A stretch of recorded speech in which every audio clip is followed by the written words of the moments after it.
从座位上站立起来。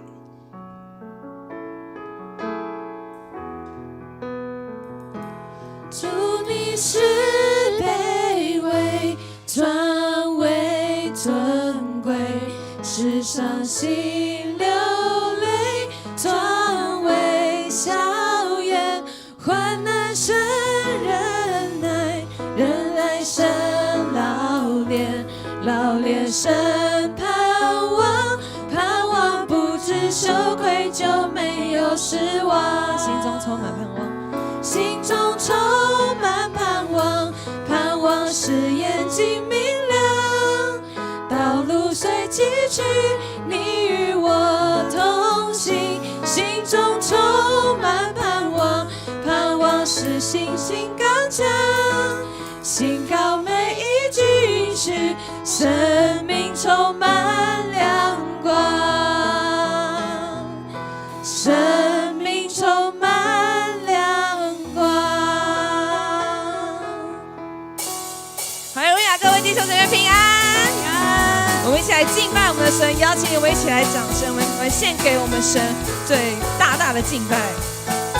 主，你是卑微转为尊贵，世上心流泪转为笑颜，患难生忍耐，忍耐生老练，老练生盼望，盼望不知羞愧就没有失望。我要看到你们每个人都开口。你是卑微转为尊贵，世上心流泪转为笑颜，患难生忍耐，忍耐生老练，老练生盼望，盼望不知羞愧就没有失望，心中充满盼望，心中充满盼望，盼望使眼睛明亮，道路虽崎岖，你与我同行，心中充满盼望，盼望使信心刚强，信靠每一句应许，生命充满亮光。在耶稣，主你是卑微，是卑微转为尊贵，世上心流泪转为笑颜，患难生忍耐，忍耐生老练，老练生盼望，盼望不知羞愧就没有失望，心中充满盼望，盼望使眼睛明亮，道路虽崎岖，你与我同行，心中充满盼望，盼望使信心刚强，信靠每一句应许，生命充满亮光，心中充满盼望，心中充满盼望，盼望使眼睛明亮，道路虽崎岖，你与我同行，心中充满盼望，盼望使信心刚强，信靠每一句应许，生命充满亮光。欢迎你们跟我一起来哦。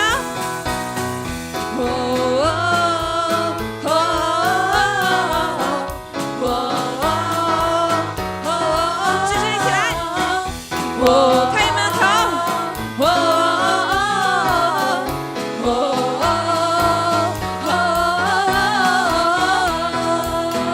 心中充满盼望，盼望使眼睛明亮，道路虽崎岖，你与我同行，心中充满盼望，盼望使信心刚强，信靠每一句应许，生命充满亮光，心中充满盼望，盼望使眼睛明亮，道路虽崎岖，你与我同行，心中充满盼望，盼望使信心刚强，信靠每一句应许，生命充满亮光，一起来唱。生命充满亮光。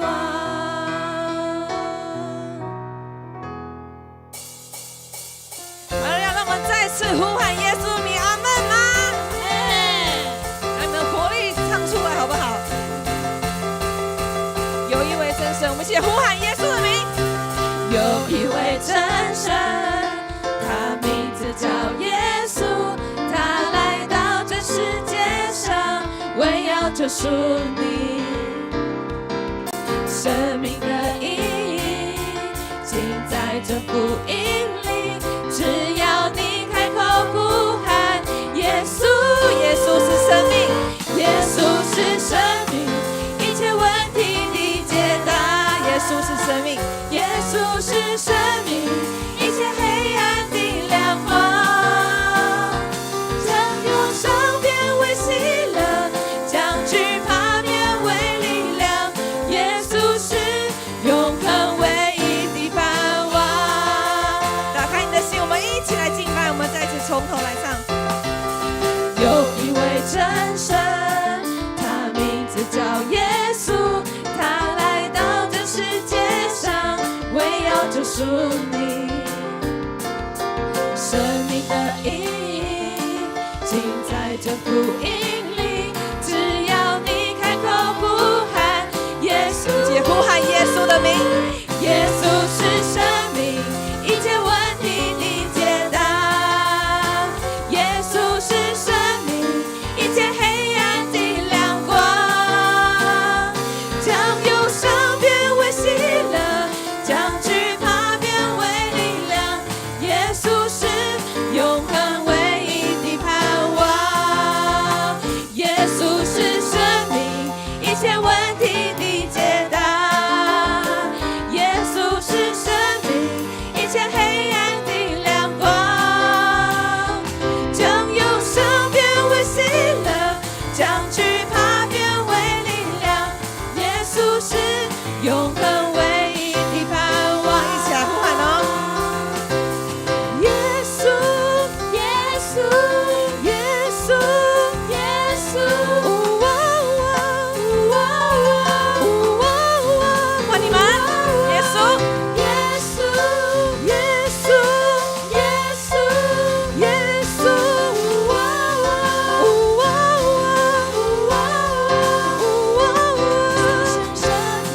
一切问题的解答。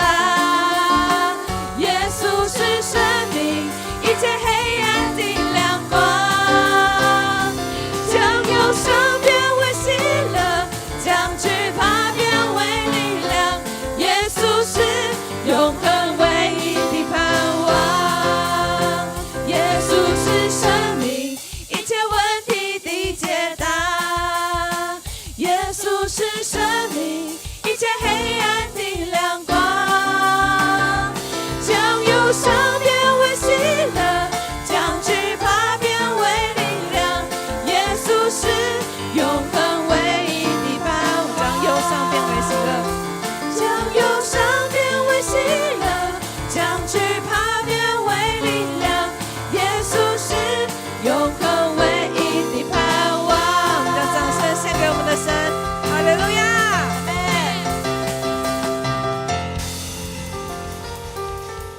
哈利路亚！这礼拜的你们辛苦了。无论你们这礼拜有经历了多少的生理和心理的焦虑，或者心理的疲惫，我们的神都是将忧伤变为喜乐的神。我们的神也是将惧怕变为力量的神。只要你相信爱神的心，我们就会对神有信心。我们一起来唱这首诗歌，来献给我们的神。美的宝血为我而流，每个心房为我承受，恩典如海，四面环绕，失望羞愧时，你仍拥抱着我。美的宝血为我而流，每个心房为我承受，恩典如海，四面环绕，失望羞愧时，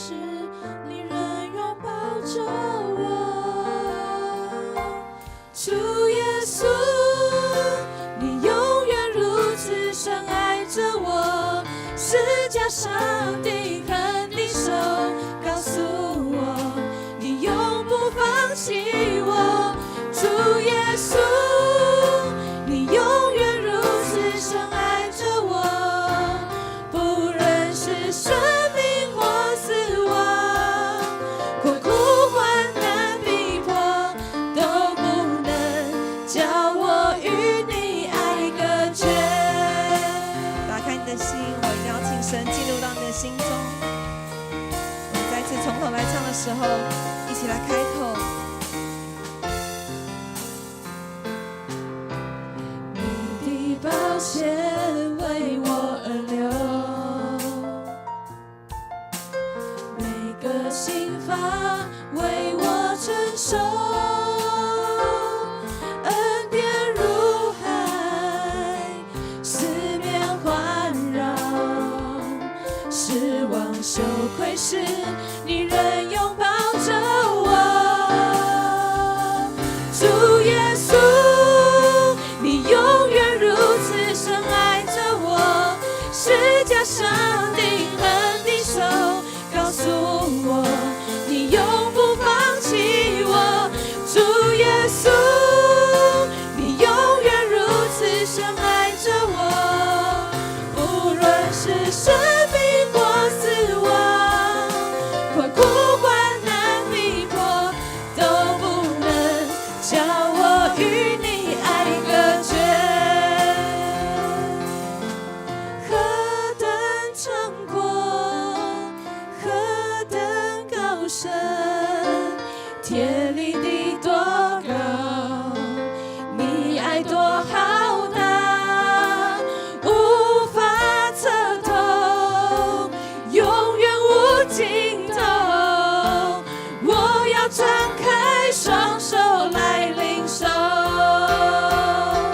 主耶稣，你永远如此深爱着我，十架上钉痕的手，告诉我你永不放弃我。主耶稣，你永远如此深爱着我，不论是生命或死亡，或苦患难逼迫，都不能叫我与你爱隔绝。主耶稣，你永远如此深爱着我，十架上钉痕的手，告诉我你永不放弃我。主耶稣，你永远如此深爱着我，不论是生命或死亡，困苦患难逼迫，都不能叫我与你爱隔绝。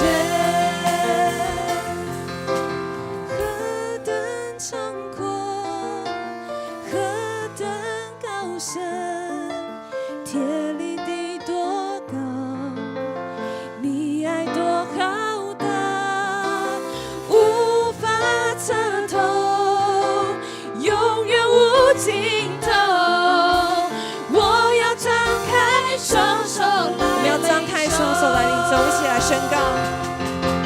何等长阔，何等高深，天离地多高，你爱多浩大，无法测透，永远无尽头。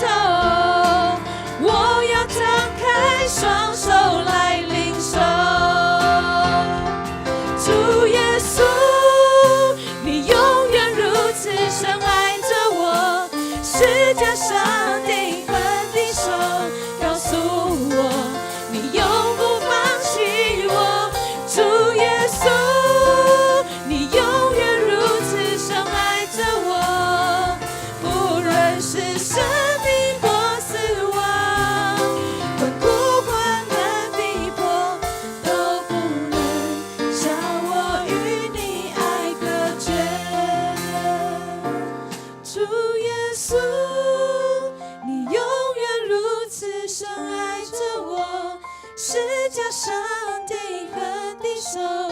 告诉我，你永不放弃我。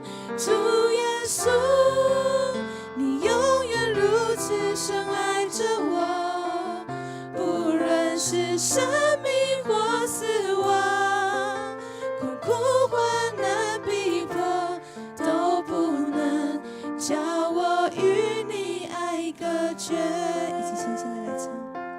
主耶稣，你永远如此深爱着我，是叫上帝和敌手告诉我，你永不放弃我。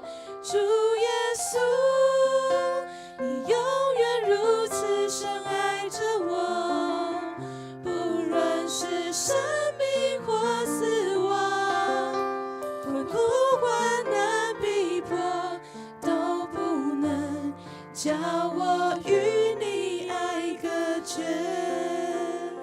我们一起来做个祷告。主啊，谢谢你，主啊，谢谢你，你能看到我们内心的最深处，你也能，我相信神啊，你能用你的大能的双手能够抚平我们。主啊，你要亲自抚平我们的内心，你要看见我们内心的焦虑与忧虑。感谢神，透过今天的敬拜跟我们说话。主啊，你就在我们的当中。主啊，谢谢你，谢谢你与我们同在。我们这样感谢祷告，是奉靠主之圣名祈求，阿们。请坐。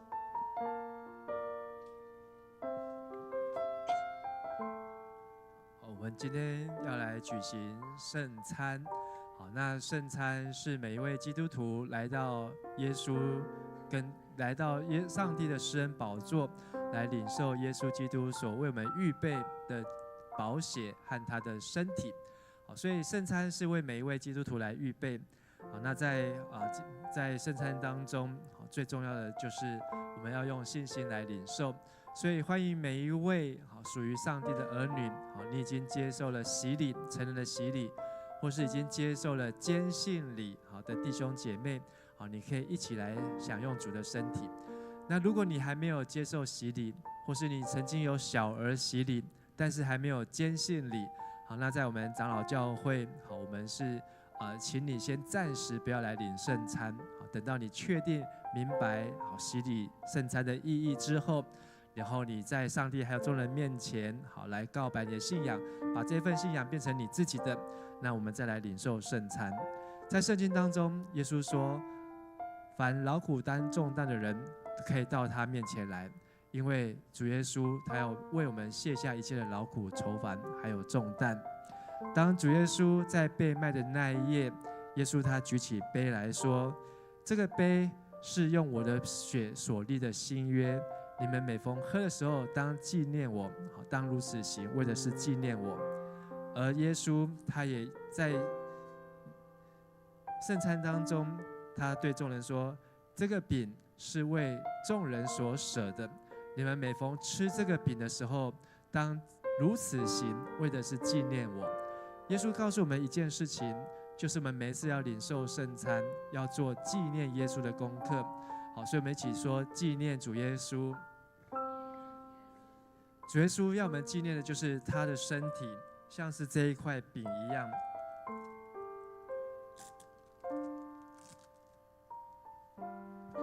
愿意将他的身体打破，愿意将他自己的主权交出，愿意把他自己的所有一切都奉献给上帝。所以我们每逢吃这个饼的时候，就是纪念主耶稣他牺牲他自己。还有我们每逢喝这个杯的时候，就是象征耶稣他的宝血为我们来流，为我们来洗净我们的罪。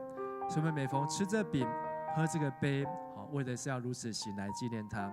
在我们要来领受圣餐之前，我们一起来做一个祷告。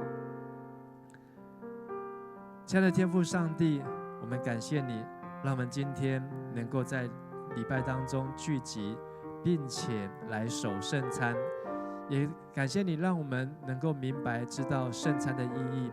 即便我们当中有一些弟兄姐妹还没有接受洗礼，或是还没有曾经是小儿洗礼，但是还没有坚信礼，透过这一次我们所参与的圣餐，再次提醒我们每一个人都要为自己的信仰，为自己的生命来负责。耶稣，我们把这些的饼和这些的杯分别为圣，在上帝的面前，求主耶稣，你亲自来圣化在你面前的饼和这个杯，让我们每一位享用的弟兄姐妹，能够在这饼和杯的当中，再一次来重新得力，再一次能够靠主的名来得胜。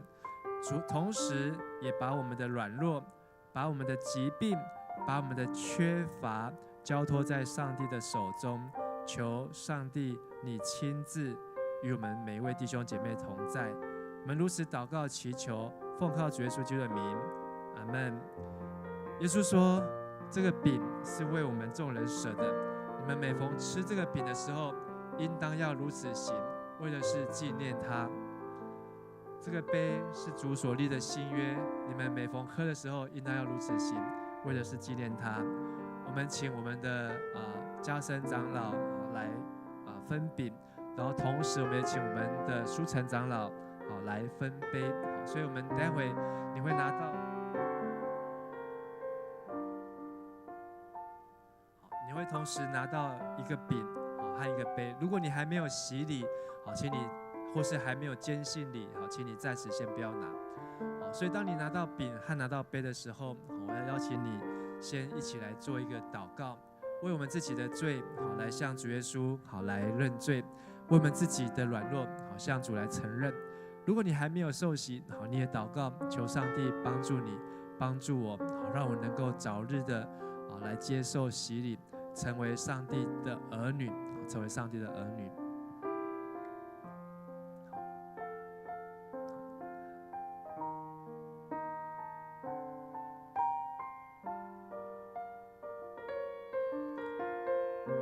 当你拿到耶稣的身体、耶稣的宝血，或是你没有拿到，你依然都有资格可以向主耶稣来祷告。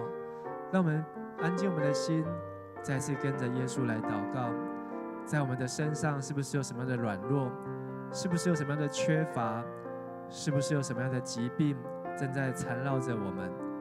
借着耶稣的身体，借着耶稣的宝血，要来医治我们的身体，要来洗净我们身上一切的污秽，并且耶稣应许我们要使我们的软弱成为刚强，使我们的贫穷成为富足。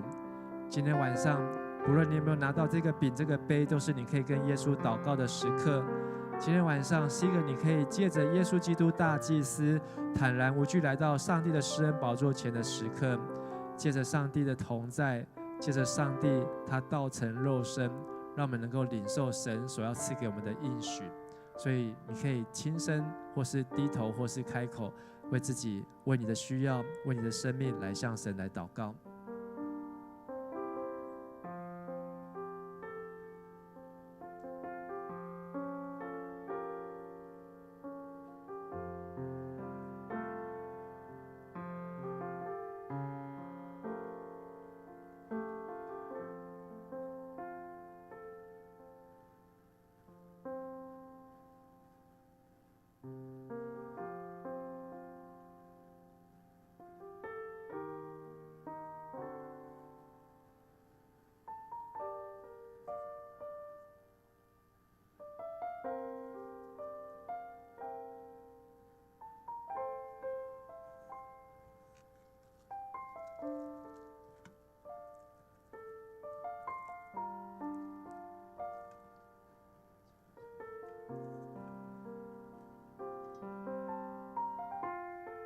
耶稣说：“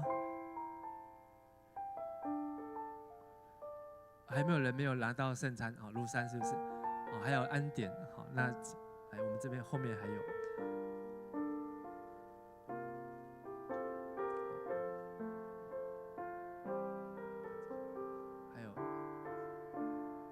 哦，少了一个饼，是不是？好，还没有人？你已经有受洗坚信礼，还没有拿到饼和圣餐，饼和杯，好。”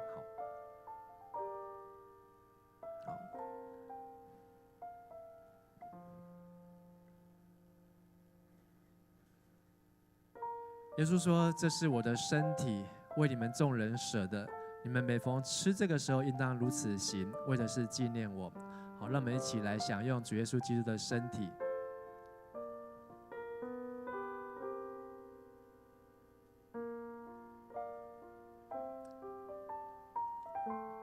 饭后，主耶稣举起杯说：“这个杯是用我的血所立的新约，你们每逢喝的时候，应当要如此行，为的是纪念我。”好，让我们一起来享用主耶稣为我们所预备的新约。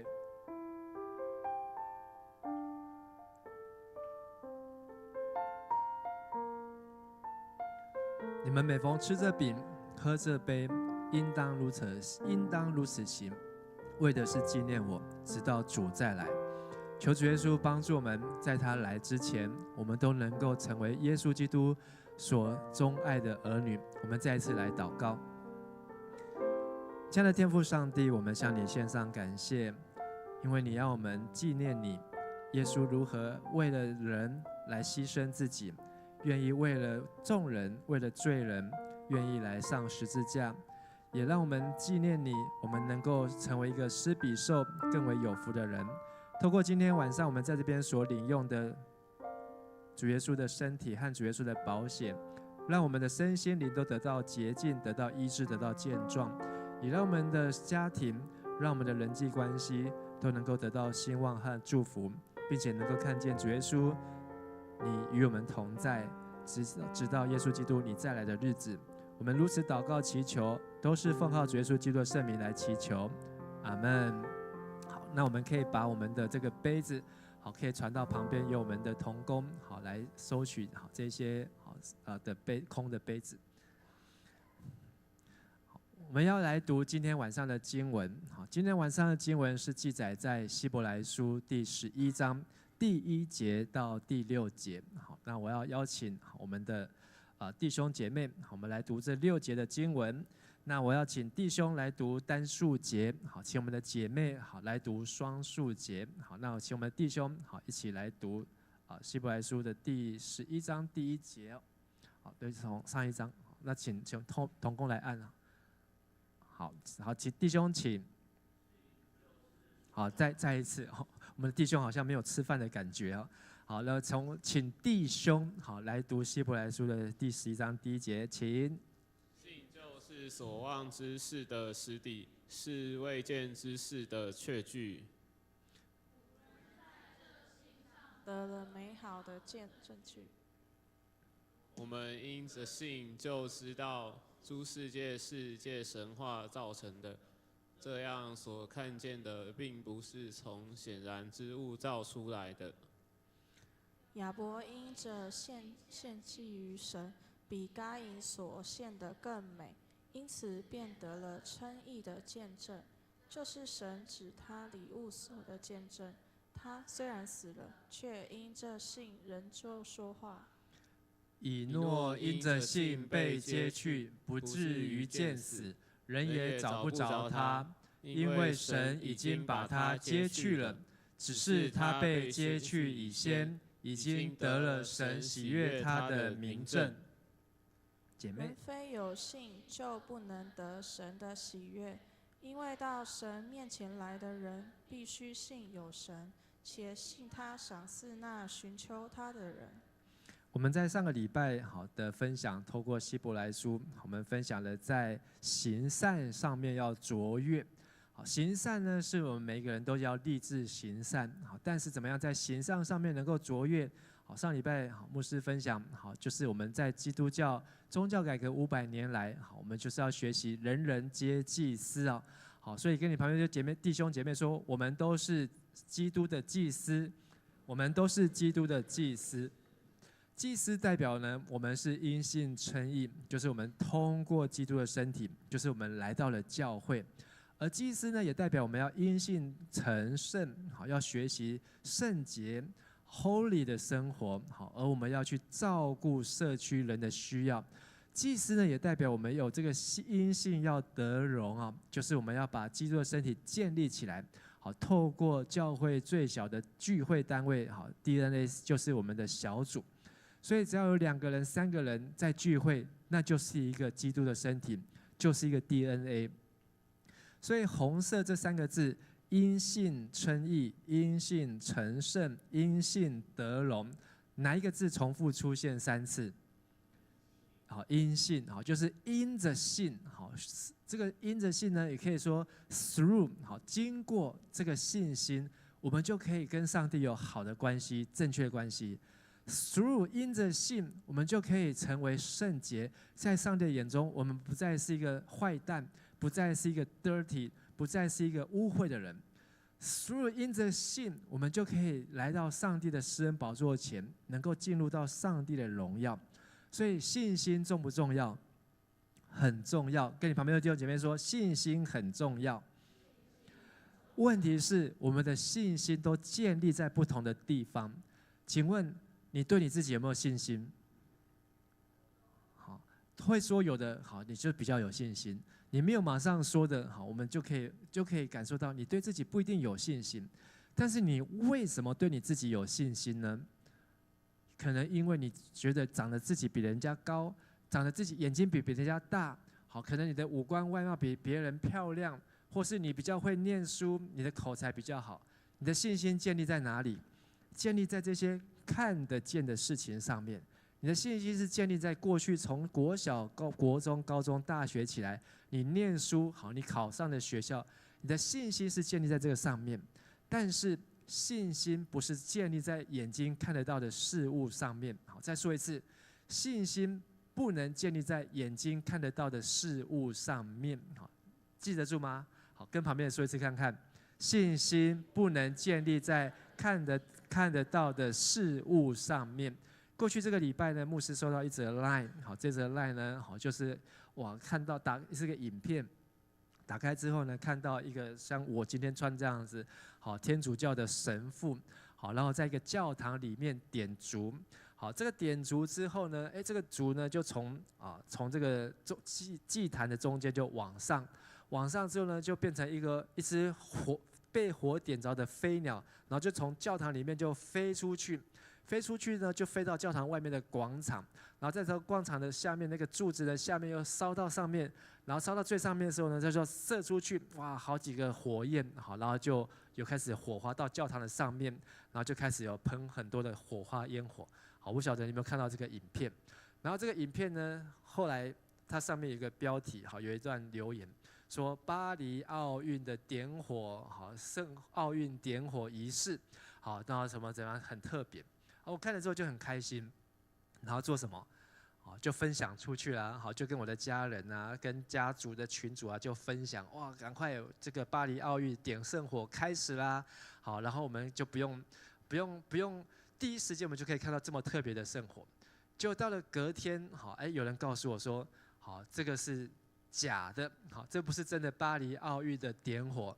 好，这是2023年在意大利的某个教堂，好，不知道庆祝什么节，好，他们的一个点火仪式。好，然后那时候呢，赶快去各群组，好，要收也来不及收了，好，就去各群组道歉，好，包拍谁，好，这个是2023年的这个意大利的这个礼拜的当中的一个祭典的仪式啊。有时候我们眼睛看到，然后呢就相信了，可是是不是每个眼睛看到的事情，真的就是如你所看，或是如你所信呢？不尽然，好，不尽然。希伯来书在告诉我们一个很重要的，我们的信心不能够建立在眼睛看得到的事物上面，我们的信心要更卓越啊。好，所以跟你旁边的人说，我们的信心要更卓越。没有信心就不能到上帝面前，因为我们是因信称义，因信成圣，因信得荣。信心非常的宝贵，所以如果你对上帝有信心，或是你这次参加夏令营的同工，你看到这个小朋友，他本来对上帝的信心是0，现在因着你跟他的分享，他对上帝开始有了信心。那个信心，你要呵护他的信心，不要让他的信心被泼冷水。信心的价值在希伯来书10章38节，上帝说：“他若退却，我就不喜欢他。”退却的意思，好，就是 fear， 好，就是他害怕，他站立，他甚至不敢走了，他不愿意再走了。当我们在对上帝这条信心的路上面，我们停下来了。我们没有前进的。好，上礼拜我们讲到第10章说，不要停止聚会，好像那些已经停得很习惯的人，他就是在信心的路上停下来的，不去参加聚会了。但是在上帝眼中，他若停下来，甚至还倒退说，耶稣说，上帝说，我的心就不喜欢他。所以希伯来书告诉我们，信心的价值是很多的人，这一票的人通通叫做 ancients， 好，就是这些的古人、先辈、前辈，他们都没有退缩、退却，他们在这条信心的路上继续往前走，以至于呢，不仅得到上帝的喜悦，还得到了赞许。好，上帝还称赞他们，把奖赏颁给他们了。所以今天牧师要分享，我们的信心要更卓越。怎么样更卓越呢？好，我们可以透过3件事情啊。好，在我们的周报的第5页，好，如果你来不及看投影片，好，你也从周报第5页上面，好，有列在上面。第一件事情就是在所望之事卓越。好，请大家说一次，在所望之事卓越。好，希伯来书11章第4节，好，我们一起来读。因着信，亚伯献祭给上帝，比该隐所献的更美，因此获得了赞许为义人。上帝亲自悦纳了他的礼物。他虽然死了，却因这信仍旧在说话。希伯来书11章一开始告诉我们说，信就是所望之事的实底啊。这个望呢，就是你盼望。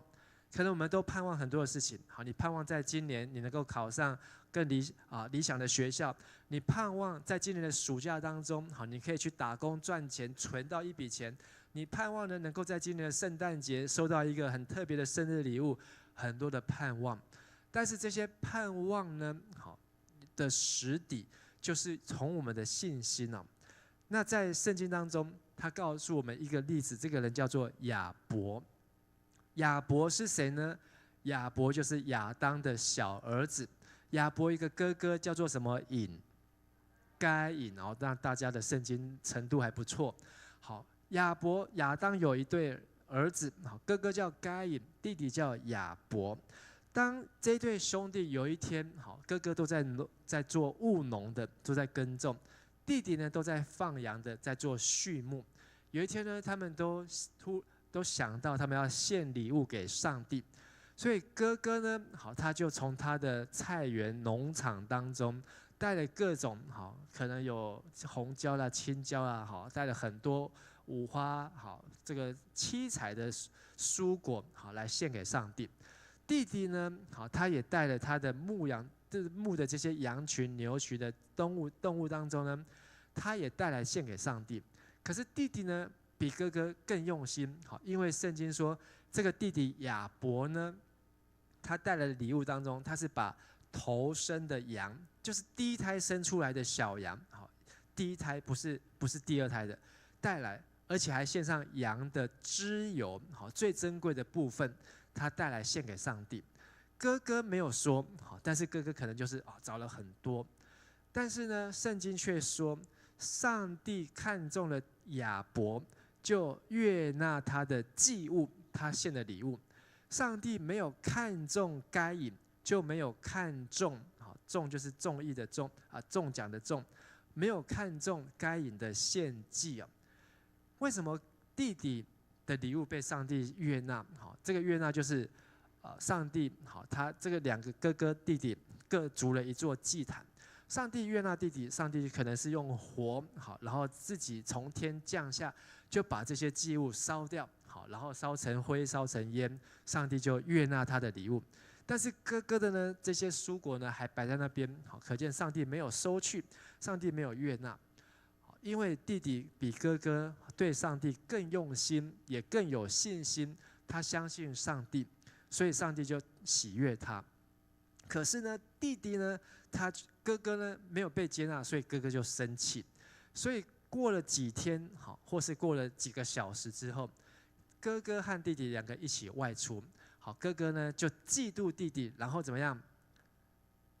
用石头把弟弟打死了。好，用石头把弟弟打死。好，哥哥就是台语说的“更小灯想起”，华语成语叫做“恼羞成怒”。好，所以呢，他没有去检讨自己，好，他去检讨弟弟，就是因为你害我的礼物没有被上帝收走。所以呢，我要怎么做？我不是要检讨自己，我先把弟弟干掉，好，这样下一次上帝就没有任何的 choice， 好，他就是一定得要选择我的。结果呢，弟弟死了，可是呢，弟弟的血流到土里面，他的血还在对上帝申冤，说他很无辜，他没有做错什么事情，他被打死。好，那所以上帝听见了，就来找哥哥。好，所以这是在创世纪第4章的地方。信就是所望之事的实底啊。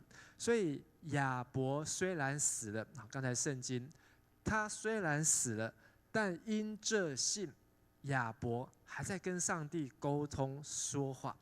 这给我们一个学习，就是哪怕哪一天，好，你离开这个世界，但是只要你有信心，你死了之后都可以跟上帝说话。好，跟你旁边的弟兄姐妹说，只要有信心，死了也可以继续跟上帝说话。只要有信心，死了也可以跟上帝说话。一个人的信心是不会死的，一个人的信心不受到身体、受到脑袋的控制。就算他被打死，就算他被冤死，哪怕他的血都已经有这个相信的 DNA， 所以他的血也在建立跟上帝之间的关系。第5节，好，我们来看第5节，另外一个人，好，我们来读：因着信，以诺被接去，得以不见死，人也找不着他，因为上帝已经把他接去了。只是他被接去以前，以讨得上帝的喜悦而蒙赞许。亚当是第1代，这个该隐和亚伯是第2代。好，但是呢，这第2代呢，这2个兄弟呢，一个死了，一个被上帝惩罚，所以他们都没有成为上帝的继承人。所以呢，让亚当夏娃又生了第3个儿子，叫做赛特，来成为亚当的继承人。然后一直升到第7代，好，就是这个以诺。好，以诺呢，他是亚当的第7代。在以诺这一代的时候呢，他跟上帝同行，好，同行300年。所以这300年当中，以诺不断的亲近上帝，不断的跟上帝走在同一条路上，以至于圣经说，以诺与神同行300年。300年后呢，上帝就直接从天上来到地上，把以诺从地上带到天上。以诺他没有死，他就去见上帝了。而为什么他能够去见上帝？希伯来书说，因为信心，以诺他有这样的信心，所以就算在上帝被接他去以前，他已经过一个信心的生活，他已经跟上帝走在一起，以至于呢，上帝随时来接他去，他都能够与神同行啊。与神同行就是 walking with God， 好，就是跟上帝走在一起。所以什么是与神同行？我们可以先问，什么是不与神同行呢？不与神同行，就是上帝说东，你却不知道往东、往西、往北、往南；上帝说好，你却不好；上帝说要，你却不要。好，这就是唱上帝的反调。很多的时候，我们不是故意要与神同行，但我们却很容易不小心就跟上帝唱反调。为什么？因为我们对上帝他说的话不认识、陌生、不熟悉，因为我们读的圣经不够多、不够清楚，以至于我们没有办法与神同行。以诺是亚当的刚才说第几代？第7代。到了7代，你有没有想过你的第7代在哪里？你的第7代在哪里？你绝对没有想过，我也没有想过。那你有没有想过你的往前7代在哪里？他一定在啊，但是你知道你的前7代是谁吗？你也不知道。好，但是呢，你身上的 DNA 是跟从你的前7代就已经存在，而你这个 DNA 好，到你还要继续再往下、再往后，不晓得几代。所以为什么牧师鼓励大家，好，你不要只有纯粹的交男朋友、交女朋友。好，当你要交对象的时候呢，你要找的是一个终身的伴侣，而这终身的伴侣呢，好，是你要跟他建立自己的家，而这个自己的家的建立呢，就是要来要有敬虔的儿女，要让你的孩子能够在这样的环境来长大，因为你自己就是在这样的环境当中来长大。所以这是一个很重要。虽然学校没有教，课本没有说，考试不会考，然后老板也不会要求，但是为什么牧师要要求？因为这是圣经一开始上帝就给人的使命。我们人是按照上帝的形象所造的。上帝对人说：“你们要生养众多，遍满全地，治理这地。”所以，上帝对人的第一个要求就是要生，然后就要养，而且不能够只有养少少的，要众多。而这句话呢，在今天可能不是觉得我只要过我自己就好了，我只要把我自己养好就好了，我才没有时间去管别人，管我的下一代。可是有一天你会发现，我就要离开这个世界了。有一天，当你要离开这个世界的时候，你留了什么在这世界上？你留了一只猫，你留了一笔的遗产，你留了一栋的房子，但是你的信仰留给谁呢？不晓得。所以我们与神同行，你也要把这样的信仰传出去。过去旧约是靠不断的生，把这信仰传下来。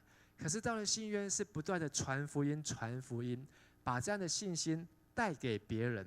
所以马街跟我们台湾人有没有血缘关系？没有。我们之前2个礼拜前介绍，马雅各也没有，巴克里也没有。为什么他们要在这边？因为他们把这个信心留给我们了。好，第6节我们再继续来读：没有信，就不能讨上帝的喜悦，因为到上帝面前来的人，必须信有上帝，且信他会赏赐寻求他的人。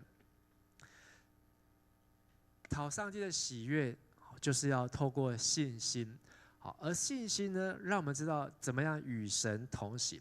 所以刚才讲的以诺，他就是知道怎么样跟上帝走在一起，走上帝所喜欢的路，所以上帝就喜欢他。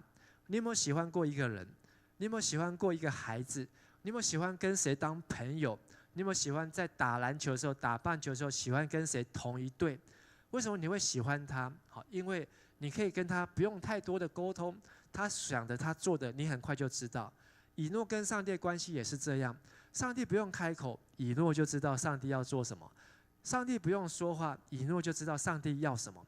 亚伯也是这样，上帝没有说你要去献头生的羊，你没有要献羊的脂肪，但是亚伯他知道这是上帝喜悦，他用信心去做出来，上帝就喜悦他。而第3个人是挪亚，因着信，我们来读第7节，因着信，挪亚既蒙上帝指示他未见的事，动了敬畏的心，造了方舟，使他全家得救。借此，他定了那世代的罪，自己也承受了那从信而来的义。挪亚他活到500岁的时候，在圣经当中，亚当，那个世纪的人，那个时代的人，他们都是活到轻轻松松都活到500岁。亚当活到900多岁。他们呢到500岁的时候，上帝告诉他，这个地上的人罪恶非常的大。上帝反悔或是后悔或是感到难过，他造的人在地上只有犯罪，却不能够荣耀上帝。所以上帝指示他要用洪水来毁灭，而上帝指示挪亚，他要毁灭，可是他也要让人有路可逃，所以他指示挪亚去造一艘什么方舟。他指示挪亚造一艘方舟，问题是挪亚有没有看过方舟？500岁的挪亚没有看过方舟，500岁的挪亚不知道上帝要怎么样用洪水来毁灭世界。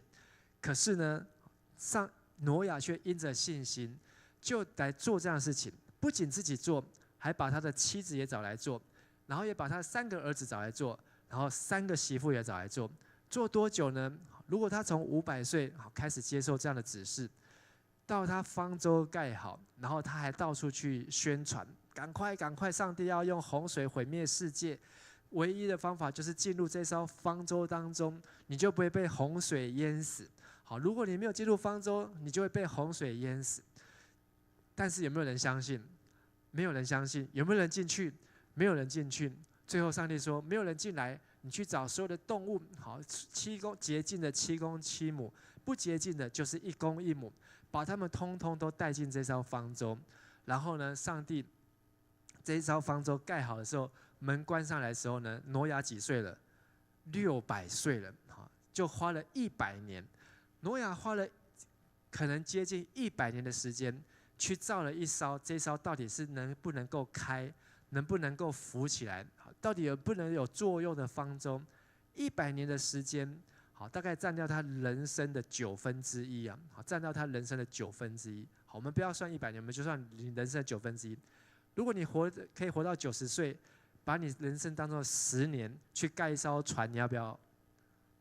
然后一艘你不知道那艘船到底有用还是没有用，然后你不只要盖这艘船，你人生当中花10年为主当兵，去盖船，你还要去传福音，叫人上去这艘船，叫人进来，好，住在这个船里面，用10年的时间去做这件事情，你愿不愿意？好，大概以我们的信心来说，我们没有人想要做这种很奇怪的事情。好，刚我科林，好，真的上帝会做这样子吗？但是挪亚的信心，好 ，push 他从500岁做到600岁，做到船的门都关上了，好，没有人进来了，大家都在外面笑他们，好，这一群傻子，好，这一群好呆子，好，这一家人真的是脑筋不正常，好，这100年来不知道在做什么，好，做了这个东西出来，好，现在到底是有用还是没有用？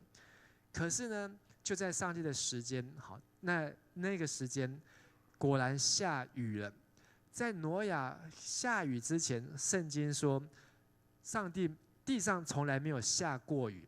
好，上帝创造的世界第一场雨，就是在挪亚方舟的门关上之后，而且那个雨呢，也不是所谓的倾盆大雨，那个雨呢，就好像创世纪第1章，上帝创造世界的时候，那个水是天上的水，地上的水。圣经说，那个水是天上的水打开。天上的水直接倒下来，好，直接倒下来，所以那不是一滴一滴，好，那是上帝的水，天上的水整个倾倒下来，只花40天的时间，那个雨下了40天，整个世界的水都被世界的水被盖满，连地上最高的山峰都被洪水盖满，所以这艘船现在怎么样？浮起来了，好，它浮起来了。所以这艘船浮起来的时候呢，可是那一群人都怎么样？笑他的人，好，等到那个水倒下来的时候呢，要进去来得及吗？来不及，因为这不是人关的，是上帝关上的门。所以挪亚因着信，好，刚才我们看到，因着信，他蒙上帝的指示，所以不仅他自己得救，他的全家得救，而且他还成为那个世代定那个世代人的罪，因为你不相信挪亚的话的人，你的罪就已经被定了。你相信的话，你就可以跟他的家人一样进去那个救恩当中。所以在今天我们也是一样，来到教会就好像进入方舟，就好像进入耶稣基督的身体。我们来到教会，我们认识耶稣，就是让我们知道我们能够有一个避难所，我们的生命有一个遮盖，而我们不会在上帝审判的时候，我们被在外面苦苦哀求进不去。在信心上卓越，就是要在所望之事卓越，也要在未见之事卓越。好，所以未见之事，好，我们继续再来看好这个人亚伯拉罕。好，从我来念第7节，因着信亚伯拉罕蒙召的时候就出去，好，离开他的父亲的家，去哪里呢？去迦南地，就是将来要承受基业的地方去。可是上帝只要去。离开你的父家本族本家，往我指示你的地方去。只是亚伯拉罕不知道他要去哪里呀。好，上帝你要差遣我出去。好，明天我们的第2场礼拜当中，就有一个差遣，好，就有一个受洗。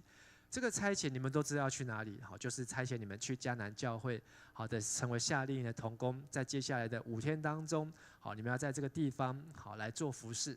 但有没有可能，好，差遣你出去，你不知道你要去哪里，你不知道你要做什么，那你还要不要去？很多人一定说别傻了，好，你至少先告诉我，好，要去哪里？可是亚伯拉罕他是连去哪里都不知道，所以他就只好乖乖的，上帝说去他就去。而且第9节，因着信，他就在所应许之地成为客人做客。虽然这个地方是他的老祖先挪亚就在这个地方生存的地方，可是他们已经移去外面很久了。他回来这边已经成为客人，好像在异乡，而且还住在帐篷里，跟以撒跟他的儿子亚伯拉罕儿子叫以撒，跟他的孙子雅各一样。他们在这边没有属于自己的田，没有自己的家，像是一个外地人一样。但是上帝要他来，他就来。所以来到这边的时候呢，他觉得他不知道可以在这边做什么。可是呢，亚伯拉罕因着信，第10节，邀请大家来读，因为他等候着那座有根基的城，就是上帝所设计和建造的。亚伯拉罕他来到这个地方，他只能够搭帐篷，只能够借住，然后呢住在人家的外面。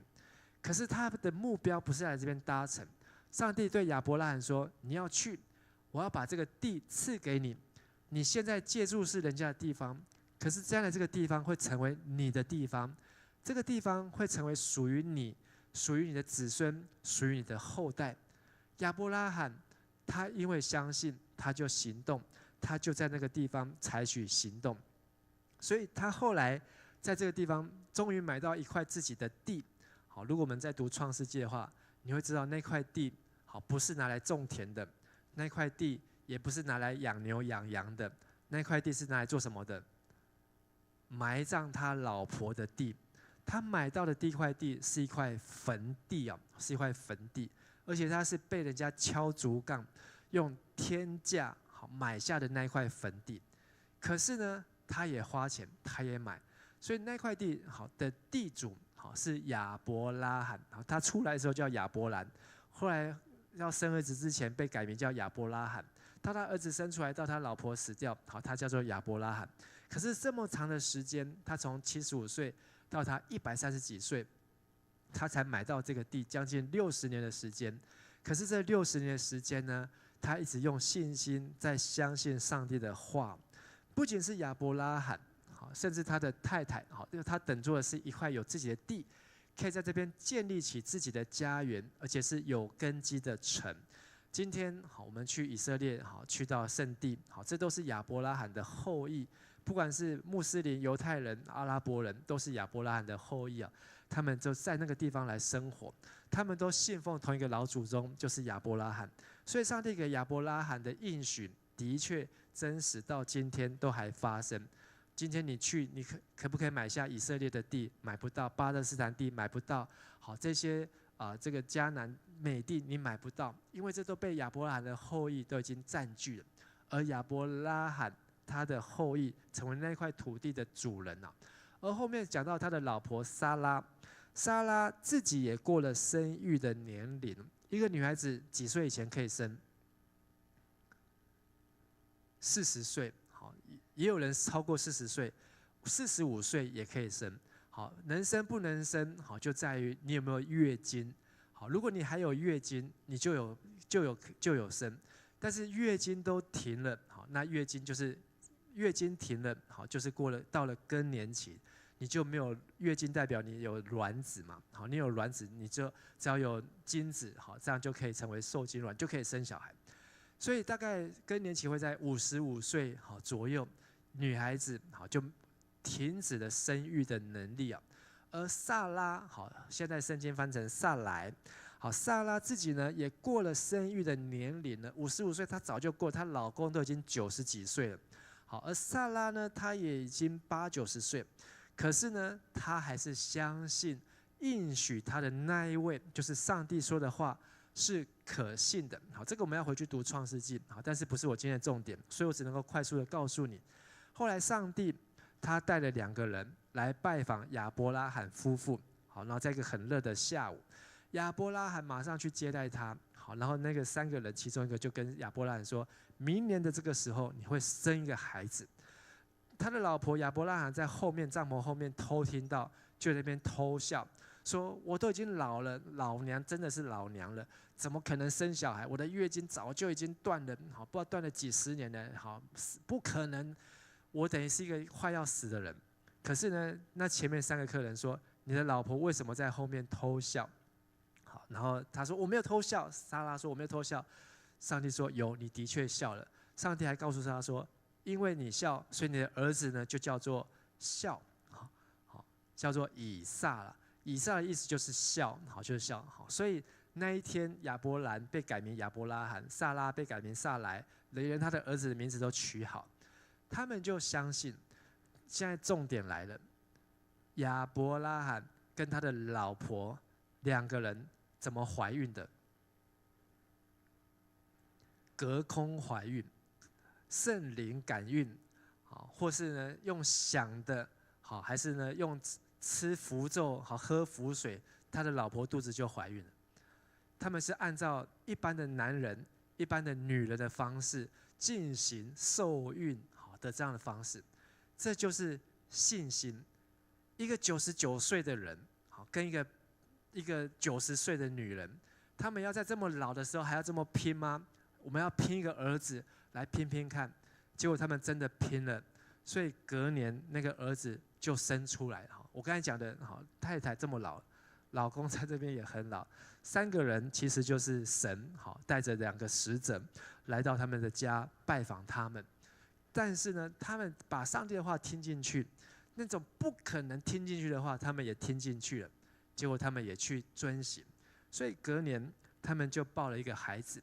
所以希伯来书说，所以撒拉仿佛从一个仿佛已死的人，竟然生出了子孙，而且呢，从他的唯一这个好，其实他一个哥哥好是跟别的女人生的以实玛利，跟这个自己老婆生的以撒，就从这个以撒生出了像天上的星那样众多，像海边的沙那样无数的子子孙孙，就是我刚才说的，今天你去以色列、去土耳其、去中东、去巴勒斯坦那一边的人，阿拉伯人、犹太人，他们都宣称他们都是亚伯拉罕的后裔，你真的算不完啊，算不完。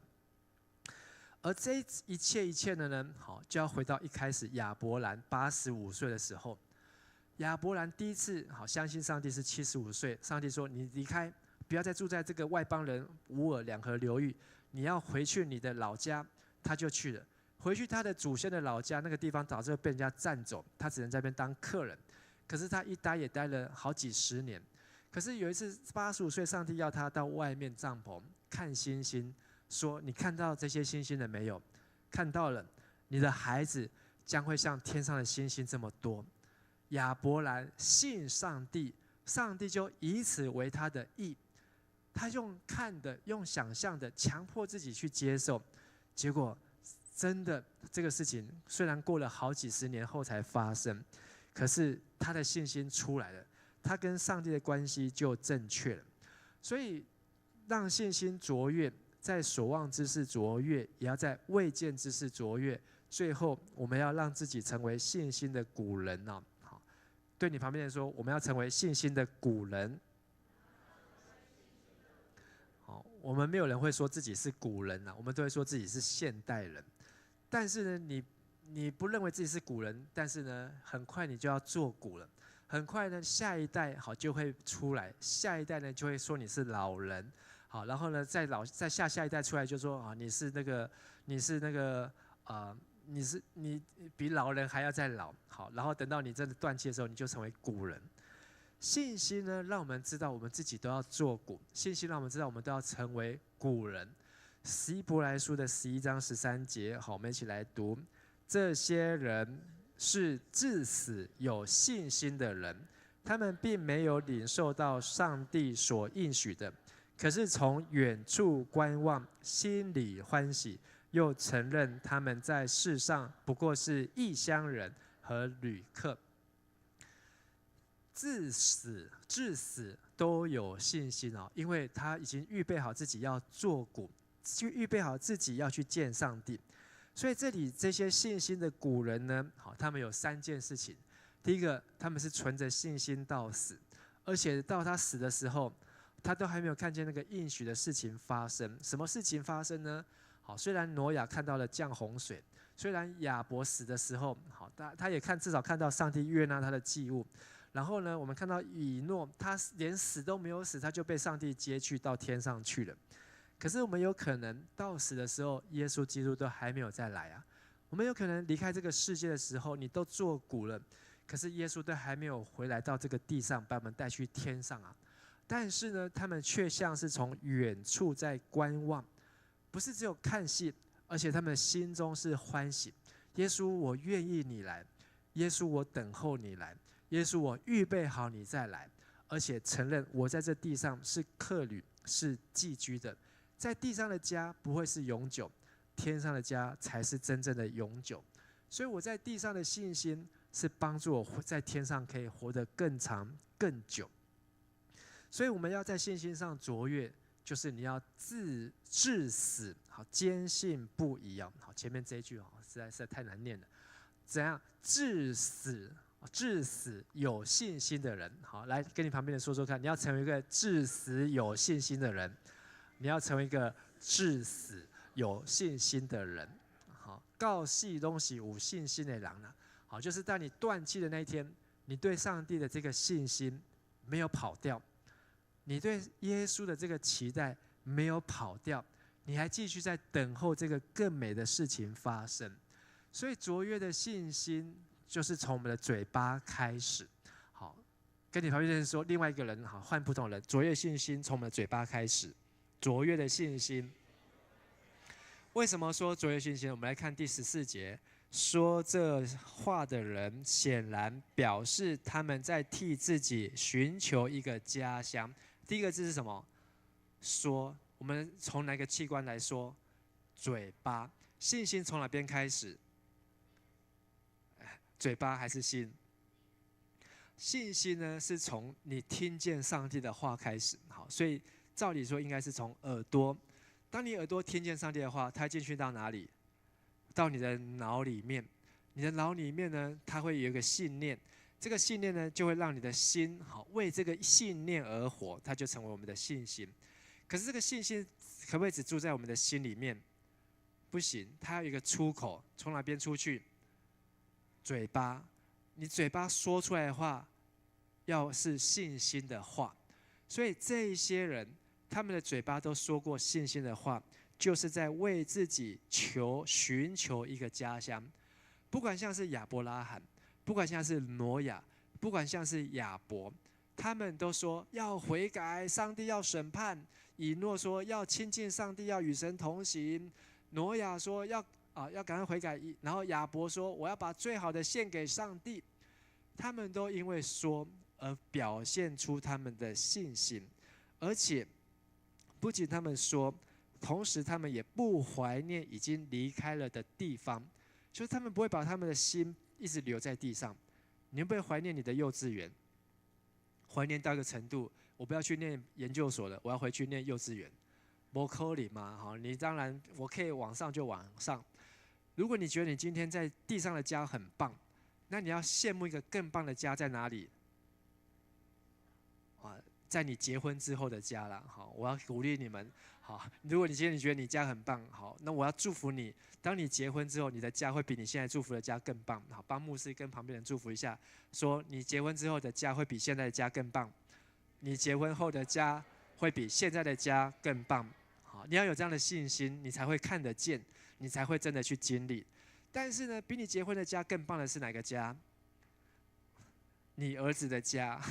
你女儿的家，好，会比你的家更棒。来，再祝福一下，你儿子的家、女儿的家会比你的家更棒。你儿子的家、女儿的家会比你的家更棒。你要有这样的信心啊！好，你不要诅咒你的儿子。好，我老娘的家、老爷的家比儿子更好，不要。祝福你的下一代比你现在做的更好。安内后不后？懂得马后啊！好，但是你要宣告，嘴巴要说出来。你不要只有放在脑袋里面，好，不敢说出来。但是比你儿子、女儿、孙子更好的家在哪里？好，就是天上的家。好，天上的家，一开始就有人说对了，没有错。不要老是停留在地上，不要停留在地上的眼睛看得到。你要知道那个看不到的才是更好的，你要知道那个眼睛看不见的才是更有价值的。请问你有没有看到你的脑袋？没有，那你有没有脑袋？你怎么知道？你就没有看到啊？你怎么知道你有脑袋？你既然相信你有脑袋，你要用同样的信息，因为课本告诉你的嘛，因为教科书也告诉你了，老师告诉你，所以你就相信你是一个有脑袋的人。同样，当我们读了圣经，当我们读了上帝的话，已经在一而再、再而再告诉我们，我们有一个自己的家，我们有一个上帝的家，我们将来还会有一个天上的家。你要有这样的信心，去管好自己的家，管好上帝的家，去管好天上的家，你才是能够活出一个与神同行的生活。所以不要老是怀念幼稚园，不要老是怀念过去，而是你要不断的离开道理的开端。最后16节，好，最后一个经节了，好，我们一起来读。他们所渴慕的是那在天上更美好的家乡。所以，上帝并不因他们称他为上帝而觉得耻辱，因为他已经为他们预备了一座城。回到亚伯拉罕的身上，一开始他住哪里？帐篷。好，你觉得你住帐篷可以连续住多久？每次去露营一定很开心，叫你连续露营3个月，要不要？不要。有的人可能想要，叫你露营住帐篷住3年，要不要？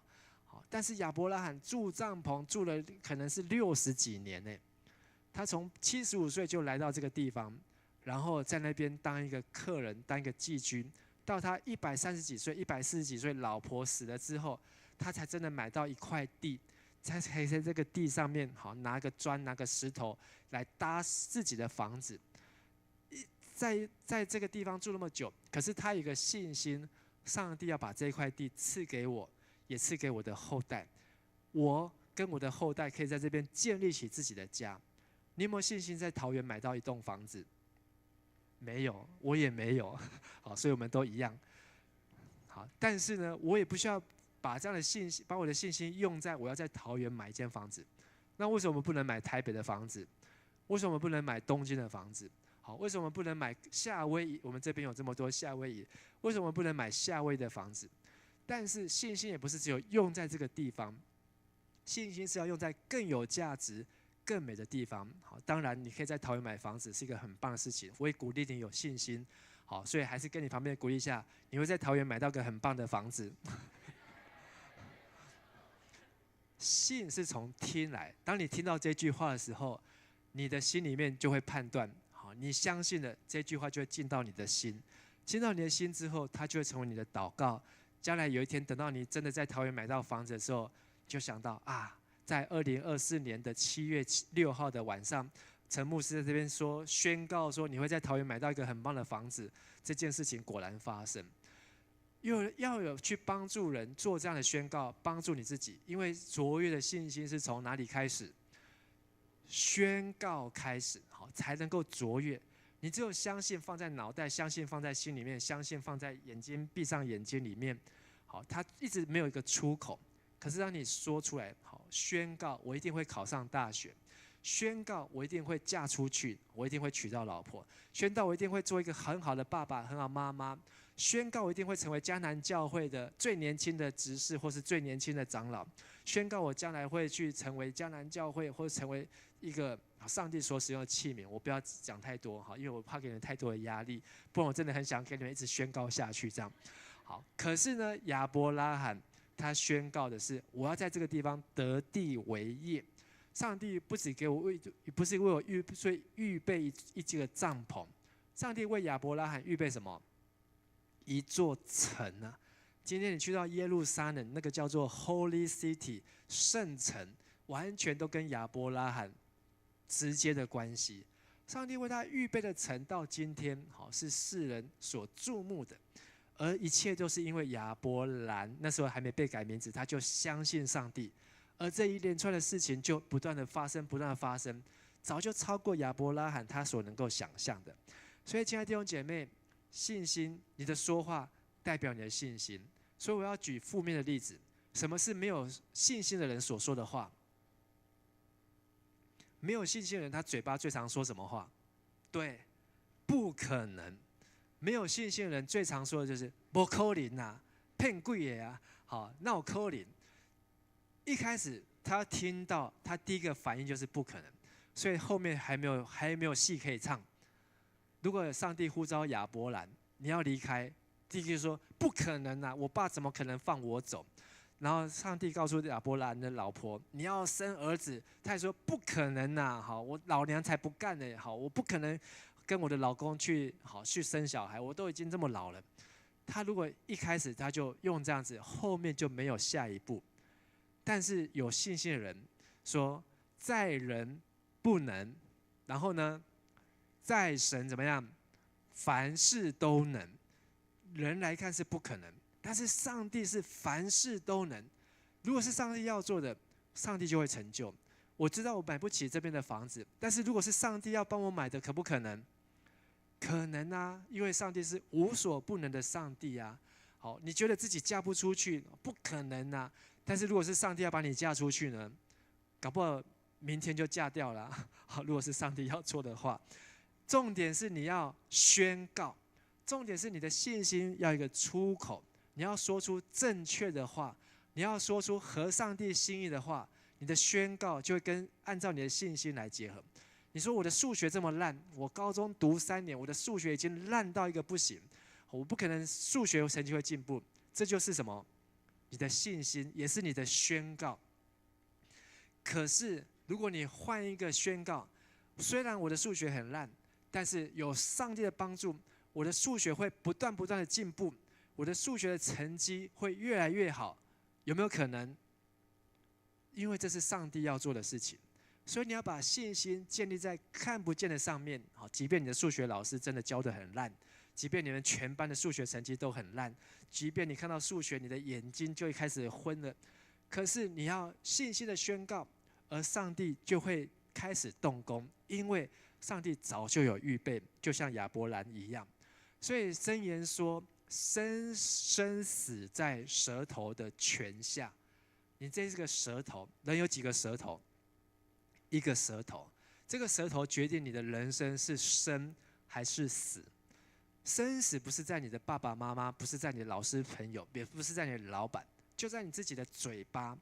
你嘴巴说出没有信心的话，老是喜欢说不可能，好，不要，好，拒绝，负面的话，你这就是往死的方向走。因为你的人生这条路不通了，你就不会再走了；这个路也不通了，你就不会再走了；这个也不通，最后只剩下唯一的路，叫做什么路？死路。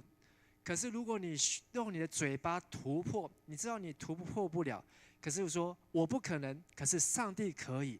你用这样的来宣告，你一开口的时候，这个地方，这个上面的耶利哥城，好，如果我们继续看圣经，耶利哥城它这个城墙是盖在一个山坡上面，再盖上去。可是呢，不可能的，上帝都让耶利哥城自己倒下来。所以耶利哥城倒下来之后是怎么倒的？它不是往里面倒，往里面倒是我们把它推倒。耶利哥城是往外面倒的，表示从哪边推的？里面把它推倒的。好，如果你去看考古，耶利哥城的倒下来一些废墟废石，不是在城里面，是在外面，表示说那时候的人认为不可能倒下来的，结果上帝可能用个手指头，或是上帝只是吹口气，他们派祭司出去绕7圈，好，绕7天，第7天绕7圈。然后大喊一声“万岁万岁，动算动算”，城就从里面往外就倒下来。讲不可能的人，他不会去绕那7圈；讲不可能的人，他不会去喊动算动算；讲不可能的人，他连干脆就自己继续在家里面睡他的觉。他的人生的路就剩下一条叫做死路。但是说上帝可以，好 ，God will make a way， 上帝会开一条路，所以他就继续走。结果他当真的走到那一天，他只是大喊一声，城就真的倒下来。你要你的人生好，要进到一个不可能的境界，就是用你的舌头，好，用你的话语来宣告。而你的宣告呢，为什么你不要乱宣告？我一定会取到什么林志玲，现在林志玲已经也要变成古人了。好，我要嫁给周杰伦。好，你看牧师举的例子只能够举这种。好，我还可以举谁？好，我要嫁给陈雨琦，这样可能可以啊。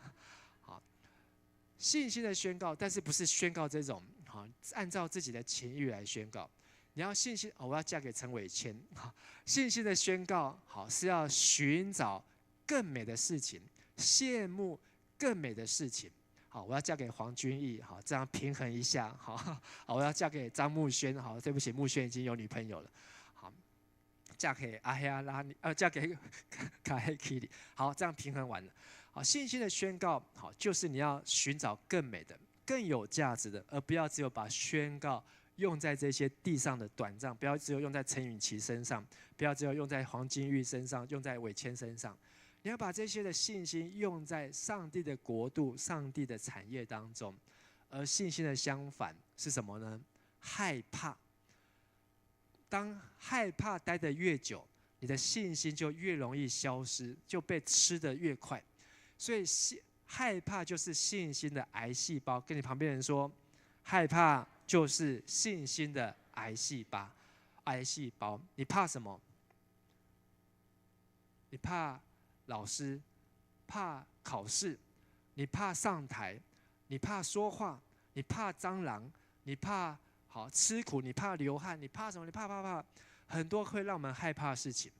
可是信心就是借着上帝，我靠着那加给我力量的，我凡事都能。上帝，我知道我很害怕，可是上帝站在我旁边。现在是谁要怕？不是我要怕，是在我对面的要怕。可能魔鬼来攻击你，可能撒旦像吞吃的行走的狮子，到处吼叫寻找可吞吃的人。可是当上帝站在你旁边的时候，换谁要害怕？是那个魔鬼要害怕，是那个仇敌要害怕，而你也没有做什么事情，你就站好就好了。所以上帝对约书亚说，你要站立得稳，你的脚掌所踏之地，好，就是你的脚，你不要蹲下来，你也不要用膝盖跪下来，你就是站在这个地方，好好的站住。这个地方是已经按照要给亚伯拉罕，就是要赐给你们的，你们不要再跑掉了。所以曾经约书亚跟12个人一起去看迦南地，总共12个人，只有约书亚跟迦勒说这个地方是上帝要给我们的。另外10个人，他们看到很大的串的葡萄，看到很漂亮的地方，可是他们也看到了巨人。然后他们回来之后放大说什么？那些巨人，好，我们的眼中，在他们眼中，我们就像是蚱蜢一样。好，就是说，如果蚱蜢多小，这么小，所以约书亚他们就是这么小。这个巨人就是我们的这么大一倍呢，是5层楼的巨人吗？他们把自己看得那么小，因为他们的害怕是那么样的大，以至于呢，回来报告信息之后呢，全部200多万人投票。我们不动了，不走了，好，因为我们去是稳死无疑。最后这200多万人，只有2个人进去迦南地，就是那2个说我们可以进去，我们绝对可以进去，是谁？迦勒、约书亚，因为他们的信心让他们可以继续往前进。其他听到假讯息，其他错误的判断，通通都被那10个人害死了，真的被那10个人害死。所以，亲爱的弟兄姐妹，你一定要不要害怕，你一定要用信心来做每一件事情，而且是用上帝所给你的信心。好，所以我们要为自己来祷告。我们也请祭拜团来到台上。我们的祷告就是要求上帝帮助我们，让我们能够相信上帝所说的话。你知道这个世界上最重要的是什么吗？绝对不是考上台大，不是申请到哈佛大学。绝对不是移民到国外，或是买下了你人生的第一艘的游艇。这个世界上最重要的事情是上帝给你的生命，上帝给你的呼吸，上帝给你的气息。可是这些东西对你来讲好像没有价值，甚至有的人说：“我根本就不想活了，我想早一点死。我觉得我多活一天多痛苦。”我多看到我这些人，我就多痛苦。但是你却没有正确的信息，因为你没有听见上帝对你说的话。你是耶稣基督用重价所赎回的，你的生命，你今天还在这边呼吸，你下个礼拜还可以在这边服侍，你还可以在这世上工作，每一天都是耶稣上帝赐给你最宝贵的。你有这个信心，你是活或是死，每一天都在说话，即便你生命心脏不跳了，你的血液也在说话，即便你的血液都已经枯干了，但是你的 DNA 还在你的下一代，属灵的 DNA， 属灵的下一代都在他们身上继续说话。所以求上帝帮助我们，让我们有信心，不要担忧，不要惧怕。即便你已经知道很多事情是不可能，你也不要把这个3个字说出来，不要把这3个字说出来。祷告交给上帝，祷告让上帝使不可能的变成什么可能。不要说不可能，说我不可能，但是上帝可以。我们一起从座位上站立起来，我要邀请大家用这首诗歌来回应。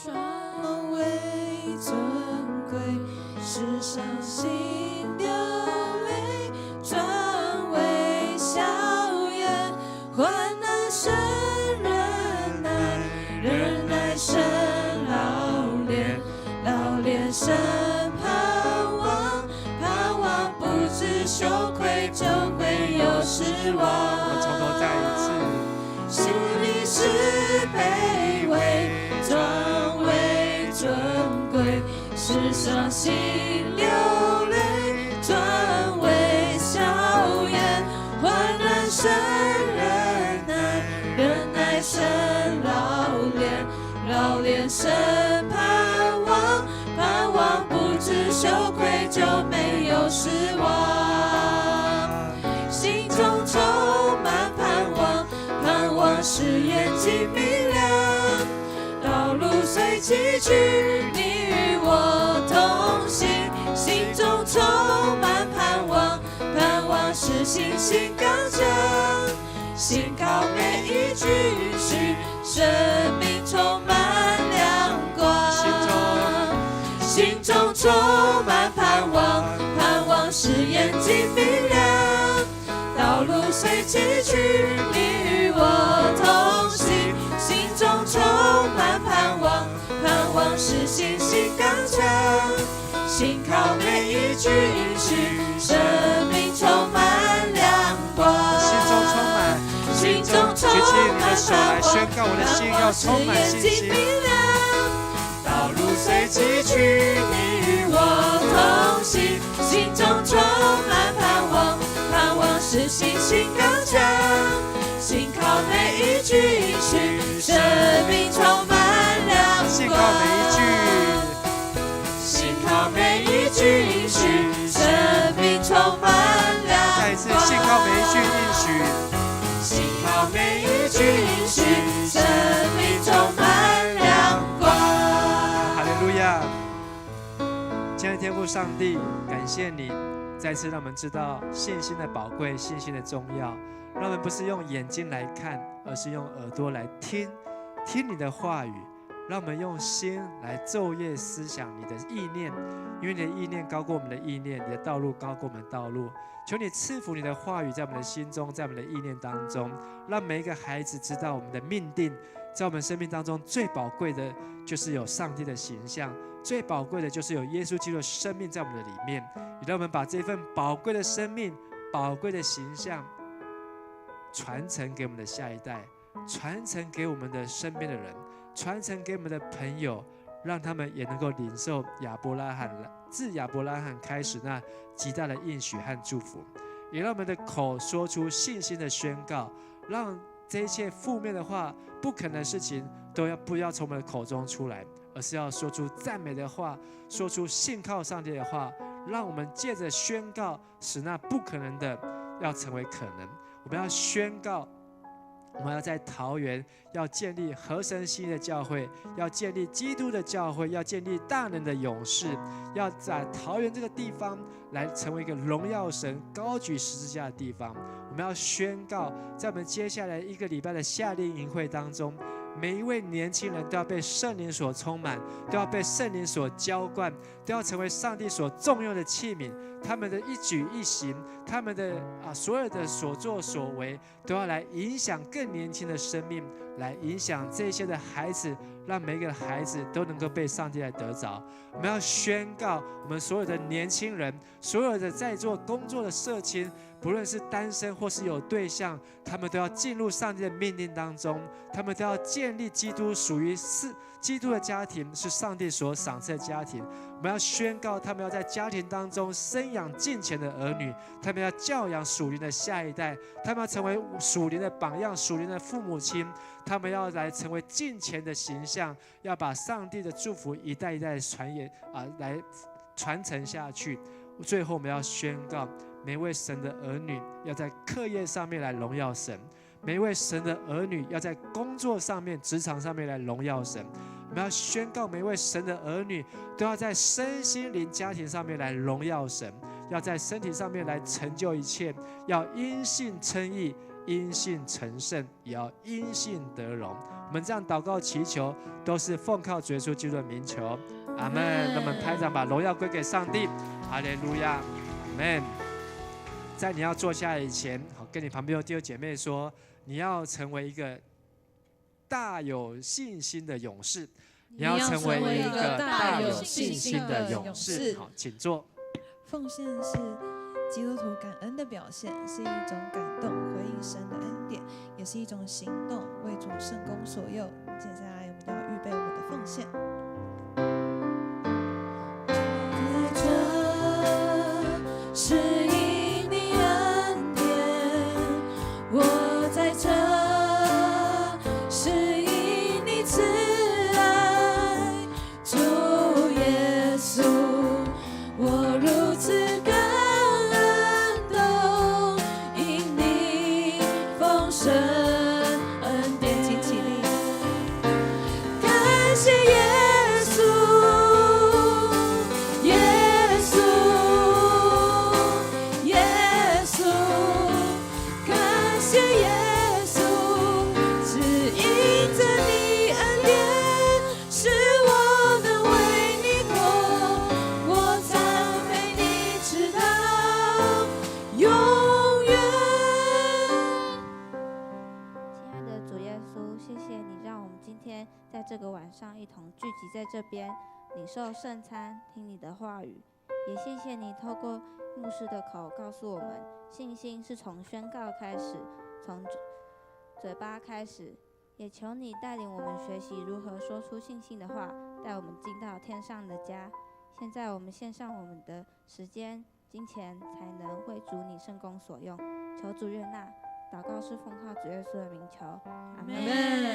哈利路亚！让我们要更有信心的来宣告主耶稣基督的圣名。我们一起来再一次唱这首诗歌。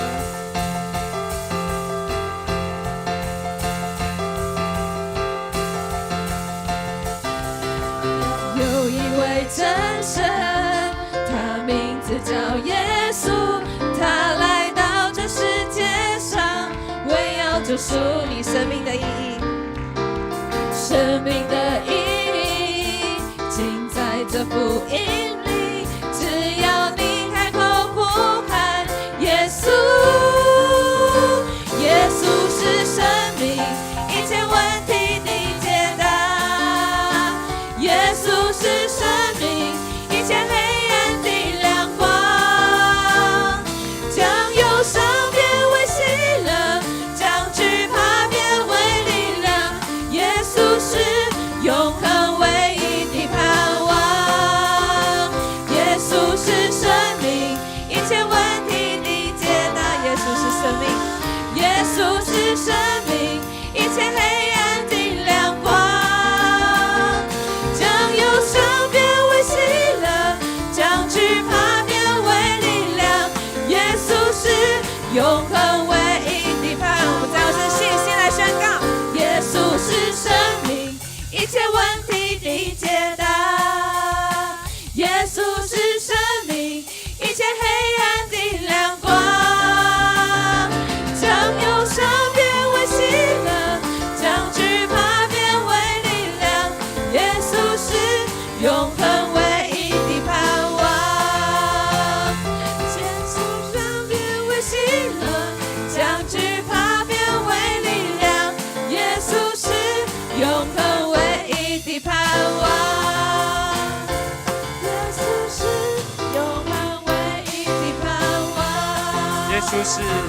耶稣是永恒唯一的盼望。哈利路亚！把荣耀、掌声归给耶稣。哈利路亚！哈利路亚！更有信心的说：哈利路亚！阿门！哈利路亚！我们一起来领受上帝的赐福。愿主耶稣基督的恩惠、天父上帝的慈爱、圣灵的帮助与感动，常与神的儿女同在，使神的儿女能够在凡事上，在信心上更卓越，能够在凡事上靠主的话、靠主的灵来得胜，从今时直到永永远远。阿门。请坐。好，各位弟兄姐妹平安。好，又到了报告的时间。仔细听一下这个 BGM， 有没有很特别啊？好，但是谢谢我们今天的那个，这个讲话很容易被影响啊。谢谢我们那个君毅哥哥哦，做我们这个很酷的 BGM。现在我们来到了报告时间啊，好难哦。好，那我们先来欢迎今天的新朋友。今天有2个新朋友来到我们当中，一位是刘雅璇，一位是吴文君，请他们起立，我们拍掌欢迎他。他们是夏令营营长陈毅的朋友。那我们今天也欢迎那个来自嘉光教会的文姐，第一次上台弹贝斯，欢迎她。好，接下来呢是可以帮我切一下那个吗？好，我们来到那个夏令营周了。这2个营会啊，就是 Advent 台湾的童工训练营，跟我们教会的阿嘎培儿童夏令营，2个营会会在7月1号到7月12号在教会举办。所以呢，这个周间在教会的社区相关活动跟小组聚会都会暂停哦。好。那在明天的主日10点半华语礼拜当中呢，请家人们一起来参加这个聚会，因为呢当中会有很重要的我们夏令营同工的差遣礼拜，然后夏令营同工请留意时间，就是当天下午2点半到3点之间呢要入住教会跟报到。好。哇，我们有一个新的小组哦，在礼拜天啊，然后年龄是国高中大学，就是家亲小组的周日场这样子，然后我们地点是在701教室，然后有我们的子轩、心理跟允琪举手，由他来带我们的小组 ，OK。时间呢是在11点到12点，对。然后10点半我们可以先到601，然后跟周日的儿童一起敬拜这样子。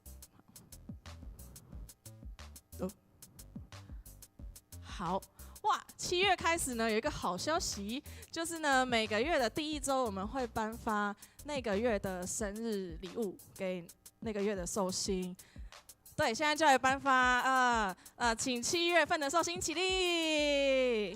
7月份的寿星有没有在座？有没有7月？有吧？只有1位哦。好，来，那我们的小礼物在哪里？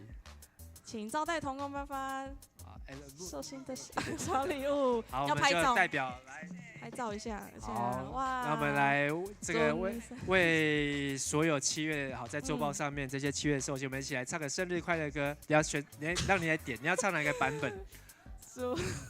中文，祝你生日快乐，祝你生日快乐，祝你生日快乐，祝你生日快乐 ，Happy birthday to you，Happy birthday to you，Happy birthday，Happy birthday，Happy birthday to you。确定没有7月 July？不要偷偷不承认哦。好，还好今天有1位啊，不然我们第一个就那个破蛋啊。但是我们还是一样好，要为所有7月生日的弟兄姐妹为他们来祝福。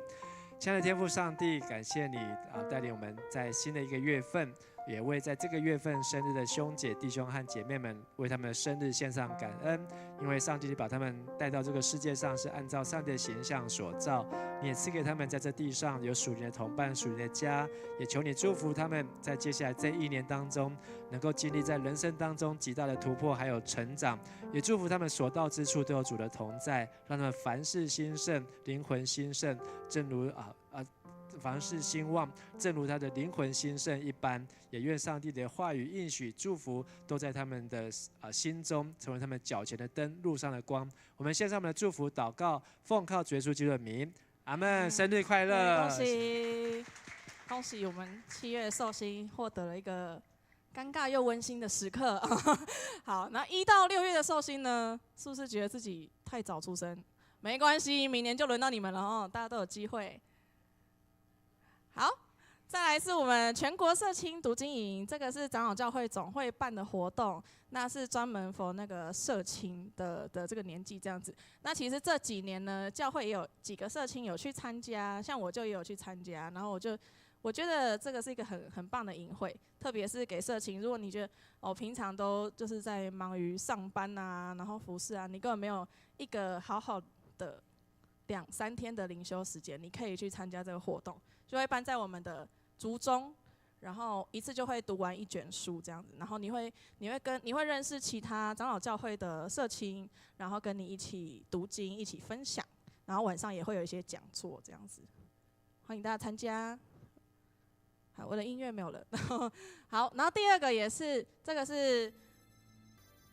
是传说对决，然后呢，对象是国中跟社青都可以参加，那时间是在8月23号的1点到8月24号的下午3点10分，很短的时间。那如果社青你要参加，你可以请半天假，然后就可以一起来参加这样。然后主办也是总会跟新竹中会。好，再来就是也是总会的活动。这个是全国大专学生中心的迎新活动，因为我们又到了一个学期的转换时间，就会有新生。请问一下，现在是高3升大1的举手。1位、2位。哦，你们是在桃园读大学吗？哦，非常棒哦。那也是可以参加那个学校的长青团契这样子。那长青团契是什么呢？就是每个学校啊。比如说你现在离开桃园去读外地的大学，那如果说比如说你跑到高雄去很远，然后你也不可能每个礼拜回来教会，那这时候呢就会有大专学生中心的辅导或是牧师来关心你，然后你也可以去参加学校的团契，然后一起去聚会，一起去参加营队这样子。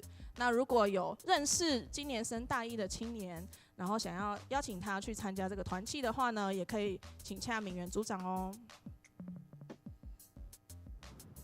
好，再来是配选迷你青年营，这个是什么呢？就是在我们夏令营这个礼拜，整个礼拜的晚上，7月7号到7月11号的晚上，每个晚上8点到10点，然后呢会有我们社青同工一起精心设计的晚会，然后这是邀请社青也都来参加。好，哇，这是什么呢？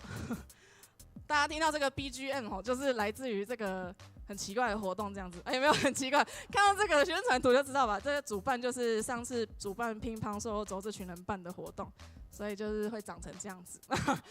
8月11号的中午12点40到下午4点半，一样都有大奖来等你拿这样。那我们这次参加的对象是7岁到22岁哦，range很广，所以你有认识青少年或是儿童，都可以邀请他来参加。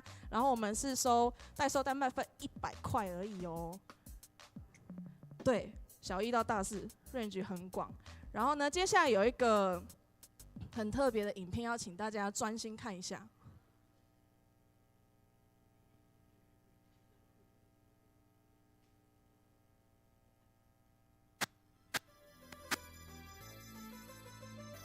大声！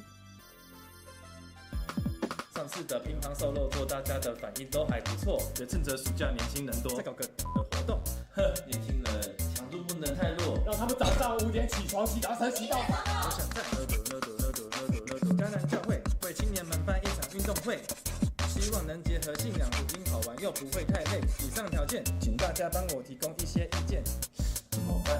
运动我想在室外，室内吗？我先抖够东西，别被砸坏。运动还要有福音性质，确实有点难，我得好好想想。妮妮好可爱。西瓜、水饺、牛排。不行，捷运还没吃晚餐，出个点子，必须赶快，不然你我都完蛋。面包、爱玉。我想到了，要在室内运动的话，再加上教会49号的楼层数是8，那么如何完美包装？只剩这一招了吧？神有跟福音连结哦，看起来。哇哦，君毅长大了，我喜出望外。这是我想到最好的答案。神奇宝贝道馆挑战赛。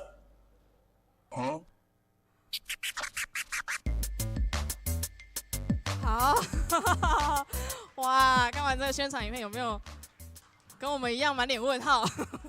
好，那这个活动呢，其实我先预告一下内容，就是有一些剑道啊，很特别的剑道游戏，还有那个那个叫什么大胃王比赛，类似大胃王比赛这样子，就是很多奇奇怪怪的游戏这样子。好，那欢迎大家来参加。那大家有没有觉得刚刚那个影片呢，看得很不过瘾啊？就是你很想要倒转回去看一下到底在讲什么？对，那这时候呢就要订阅、开启小铃铛，我们的陪选营的 YouTube。那如果你没有这个连结呢，要怎么找到呢？就是在我们的陪选营的 IG 就可以找到了。好，那接下来要进入我们的小组时间，直直撞在一样在那边吧台旁边，然后雪晴在这里左侧地板上。对，好，那欢迎大家进入小组时间。